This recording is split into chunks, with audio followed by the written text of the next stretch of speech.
After last night, were you kind of looking to see how your guys would respond more than anything? I was. I didn't let them know this, but that snow just tore us up.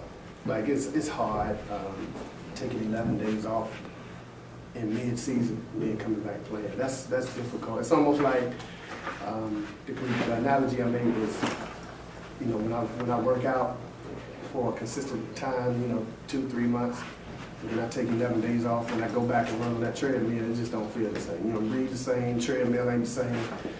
We were just like in slow motion, and but that's just the nature of the beast. This business just requires you when you get out there on the floor to produce, and we didn't produce well enough. And Maryland EastShore is a really tough team. Bob's an outstanding coach, and we had our hands full, and they just had to grind it out. Brad played 40 minutes, double nights in a row, I think. Pat was cramping up, and we just had to grind our way through. Will went out early with the ankle, so that kind of affected our inside presence. But we got some key minutes from major guys off the bench, particularly Mario, Pablo, Devin Dickinson stepped up, Ron Trapp stepped up, and that's what it's going to have to be. It's going to have to be a team collective effort at night in and night out. And not only did they respond with the overall win, but there were several moments in the game where they could have folded. They had a big lead, and Maryland cut it back into single digits, and they responded again, they built another 17-point lead late in the game, so they responded again. It's always going to be, it's a game of runs, and we call them wars. And in a 40-minute segment, we always say it's 10 wars, and we got to win 6 of them. And I haven't checked how many we won, but I'm sure we won 6 of them tonight. And to hold that team to 35% shooting, hats off to the guys. They really did an outstanding job. Last night when you were talking, obviously you were disappointed last night, but you had 2 seniors and you probably pretty much heard everything you said. Did you kind of, was that intentional, kind of get a fire into some of the guys? Well, I don't shy away. I done told them straight in the locker room to their face, look, man, this big boy basketball. This is what you signed up for. This is what I signed up for. And, we got to put our big pants on and come out here and just produce, man. Basketball, I love it. I love sports because the competitive nature is no gray area. It's either you win or you lose, and no one cares, right? No one cares that Alabama lost and didn't have Lane Kiffin. They don't give half of that trophy to Alabama for that. Things happen, and when we show up, we just got to produce. But I was definitely proud of the way they responded. And you said, it's funny you said show up. Could you tell, I always ask you this, but could you tell before the game, maybe in the locker room, a walk-through line, you could tell that? We had an intense shoot-around, with the focus. And, I told them every day it's going to be a grind. And I tell you one thing that really, sometimes in life, and I haven't lived a long time, but, I used to hang around the elders. And sometimes in life, in order to grow and see transparency, you have to experience some kind of pain. Mm-hmm. And we have a quote in our locker room that says, adversity introduces a man to himself. And there were some things that happened yesterday that occurred that really shell-shocked those guys. One in particular was we were down 5 or something, and our fans left. And we had a discussion at shoot-around about that. I said, look, man, it's fans are fans. They're short for fanatic. Some of them going to be with you when you riding high, and some of them out when you ride low. That's life.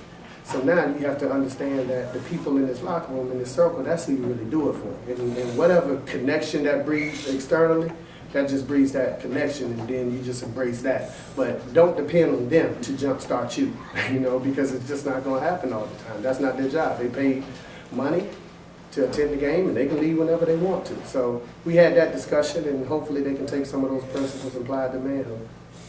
When EastShore came out shooting the ball pretty well, they hit some crazy shots. What did you kind of do to kind of cool them down a little bit? We switched the zone. And we guarded a little better. They were going to make shots. They was on fire against A&T. They scored 99 points. Andino had like 30-something points, 31. I mean, they were on fire. They hard to stop. The big kid down there is a load. We recruited him. Picard Copeland's a load. I mean, they're really good. But we had some guys that just stepped up and just refused to lose. DeJuan Graff in particular, 25-9. That's incredible. But I was more impressed with his intensity on the defensive end on Andino. So that's what we expect out of him. He knows that, and he's growing, and he's completing himself with confidence. And now we got to get Pat Cole back going, you know, because he was 3 for 10, but he still can play a little better as well. Was this one of those games where you didn't have to say much before the game after what happened last night? Yeah, I'm always going to say what I say because I don't take nothing for granted. But as a coach, you hope so. And I told him today, you know, I think Will was smiling at shoot around over an incident, and I just stopped. Hey, why you smiling? I couldn't sleep last night. So what you in here smiling for? Let me know because I don't want to be the guy that couldn't sleep and y'all sleeping like babies. Like, you know, we have to be on one accord out here. So if you ain't gonna care, then let me know so I won't care. And so, you know, we kind of got their attention with that. Look, man, Maryland EastShore coming in here and they scored 99 points 2 nights ago. They got a rhythm. They don't care nothing about you, and they're ready to beat you. So we got their attention, and Will really got us started with, I think, 2 dunks, or offensive rebound, then a dunk. So, you know, it's unfortunate he sprained his ankle, but hopefully he can be okay. After coming from a loss last night, close loss, what was the move going to this game?